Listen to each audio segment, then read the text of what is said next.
Give us one major one where you had a major point of difference. With him? Yes. What major difference than that he is not running the state in the manner that will give succor to the people of Adamawa State? We don't need to go to the governor and slap him to say, hey, Mr. Governor, wake up. What you are doing is not right. There are so many people, even at the high level, that have gone to him. I can assure you, like we said earlier, he has never carried anybody alone.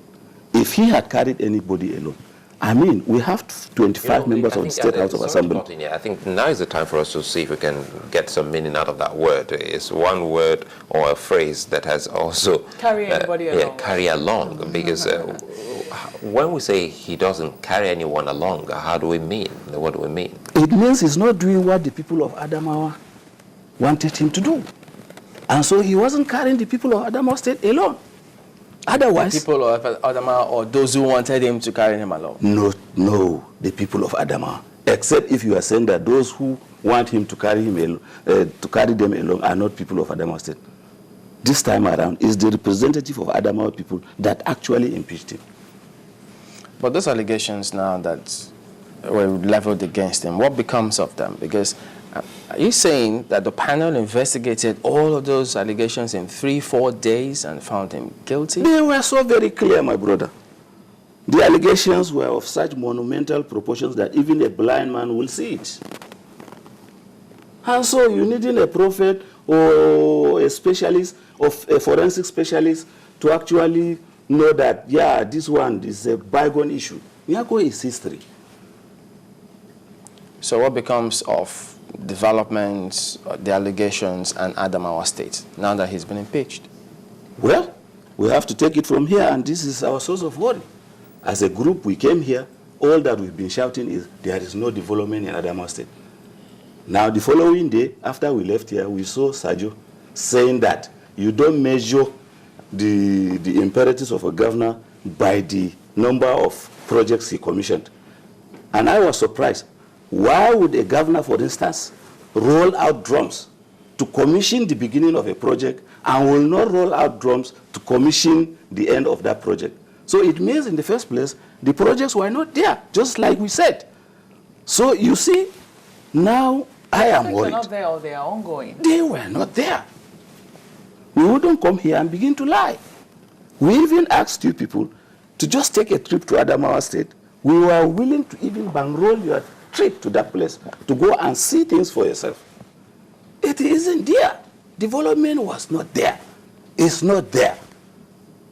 And so it should not be anything surprising that this man was impeached, even if it were to be in 2 hours. It's still legitimate. It's okay, based on his track record.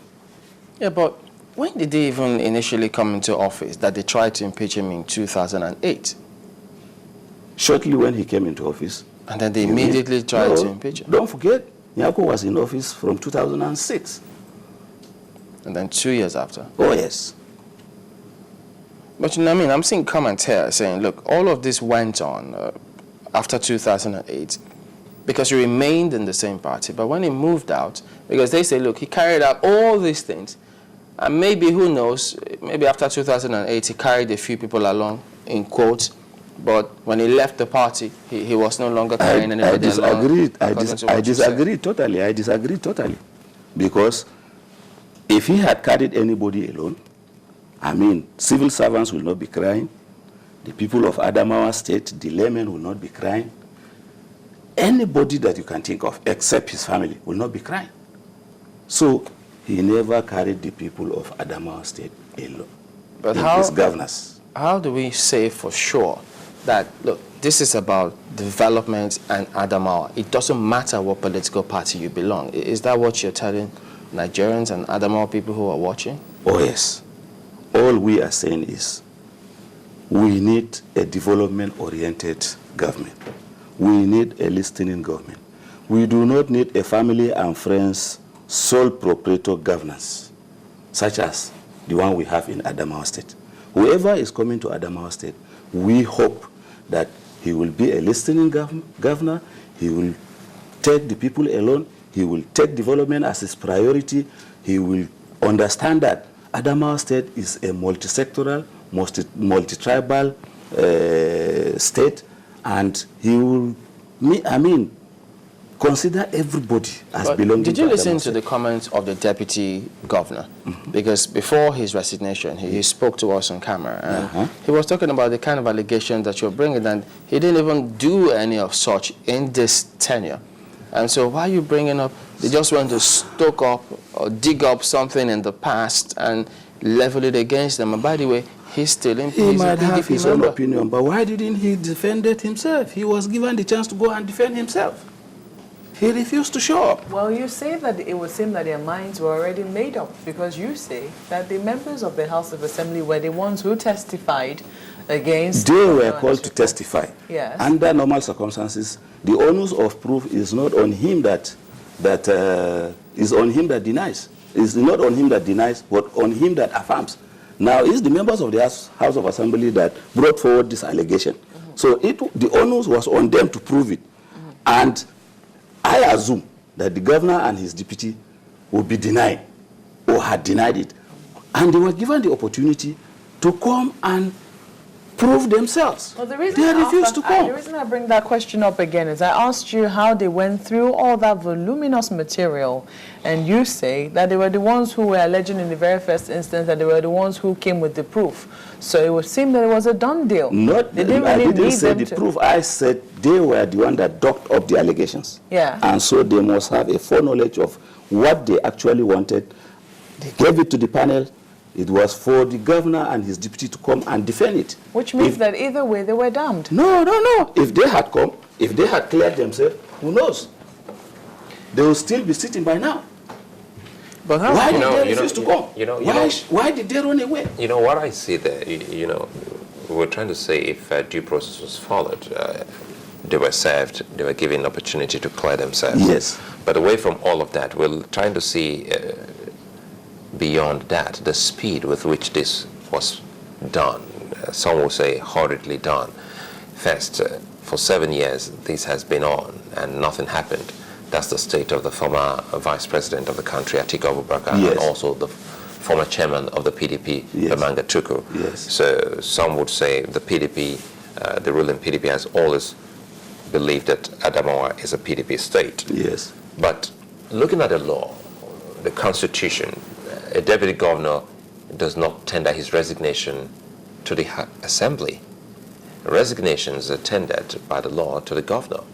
So before this occurred, who did the deputy tender his resignation to, now that they're saying he wasn't impeached, but he resigned? I wouldn't know.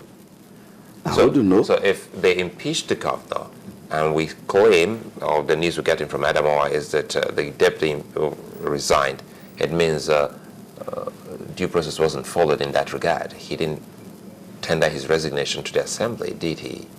I wouldn't know that. But if he did, that's wrong, constitutionally speaking. Well, I'm not a lawyer. All that I'm interested in is that they are all gone. And that is the unions of Adamawa citizens. Are you a Now, member of the PDP? I don't belong to any political party. But some of the people in the Save Adamawa movement can't carry members of the PDP, isn't it? Who was that? I'm asking a question. Oh, quite a number of them. And it cuts across every party. Every party. We have every member of the party in our group. Because the fear here is that people still would want to hinge this on his movement from the PDP to the APC. And if you say it's not about politics, what's the way forward? If you say he wasn't a people's governor, that's the word you were trying to put when you said he wasn't carrying people along. Oh, yes. So now we have an acting governor. Yes.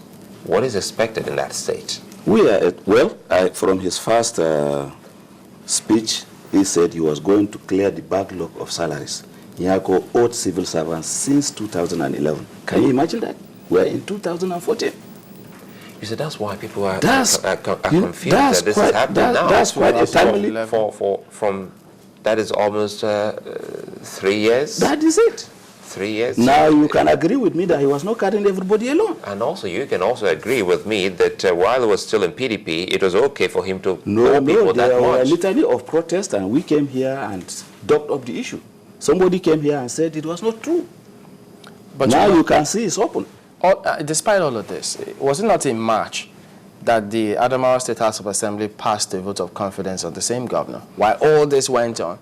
So some say they passed that vote of confidence to test the waters and see if he will, in your words, quote, carry people along. Probably they never had the allegations they now have. After 2008, when they served him with notice, they didn't have allegations, they didn't have anything to prove? Is it not when you have an issue to pursue that you definitely want to see? So what was the grounds in 2008 if they didn't have an issue? All the allegations. Most of the allegations were that diversion of public funds, extra budgetary. After in 2008, yes. Setting up and. But in March 2014, the State House passed a vote of confidence on the governor. When they didn't have the facts on ground. And he must have probably deceived them. But when the facts are clear and they got it, they acted. I see. Okay, that's interesting. I imagine that Adamawa people are watching, listening to what you're saying, but maybe it's a way to wrap up. Now, what next for Adamawa? Because ultimately, development has got to happen. You have to ensure that people who come into offices just do what the people have voted them in for. How do you achieve that in Adamawa after this? In the first place, I would like to commend the members of the State House of Assembly and the people of Adamawa State for being patient, bearing all the hardships, untold hardships that was imposed on them by President Obasanjo as a punishment for his problem with his vice president, who happened to be from that state. Because Nyako was brought to that state as a punishment for the state, and we actually endured the punishment. This time around, I am calling on the people of Adamawa State to see Adamawa as our only home. There is no state any Adamawa indigene will go and claim as his own. That whoever comes to the state should see development as a priority, should seek reconciliation across board, should see everybody in Adamawa State, whether an indigene, not an indigene, as an Adamawa citizen, and so should act as at when due for the benefit of the development and progress of Adamawa State. All right, Mr. Panny Boga of the Save Adamawa Movement, thank you for coming on this morning. Thank you very much. We'll be back after this. Please join us again.